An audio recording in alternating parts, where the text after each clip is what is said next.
અસલ ગુજરાતી મિજાજ. બનાસકાંઠાના ડીસામાં ભૂગર્ભ ગટરની સફાઈ ટેન્ડર પૂરું થતાં સફાઈના અભાવે ઠેર ઠેર ચેમ્બર ઉભરાવવાની સમસ્યા સર્જાઈ રહી છે. ડીસામાં છેલ્લા કેટલાય સમયથી ભૂગર્ભ ગટરોની ચેમ્બર ઉભરાવવાની સમસ્યા ઊભી થઈ રહી છે, જેને લઈને શહેરીજનોનો ત્રાહિમામ પોકારી ઉઠ્યા છે.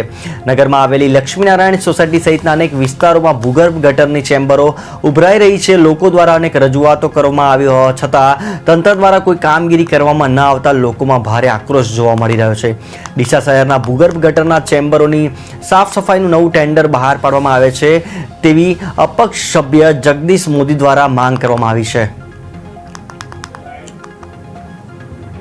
આજે અમે બધી જગ્યાએ ફરીએ છીએ તો અમને ફરિયાદો ખૂબ આવે છે. અમે ચીફ ઓફિસર સાહેબને આજે રજૂઆત કરી ફોનના માધ્યમથી એવું કહેવામાં આવ્યું કે 1 મહિનાથી કોન્ટ્રાક્ટ સફાઈનો બંધ કરી દીધો છે, એ પૂરો થઈ ગયો છે, નવો કોઈ કોન્ટ્રાક્ટ આપવાનો નથી. અને જે કોન્ટ્રાક્ટર છે એને અમે વાત કરી તો કે અમે તમારી ભલામણથી કરી દઈએ પણ અમારો કોન્ટ્રાક્ટ પૂરો થયો. તો આવી ભલામણોથી જો ડીસા શહેરને ચલાવવાનું હોય તો પછી નગરપાલિકાની જરૂર શું?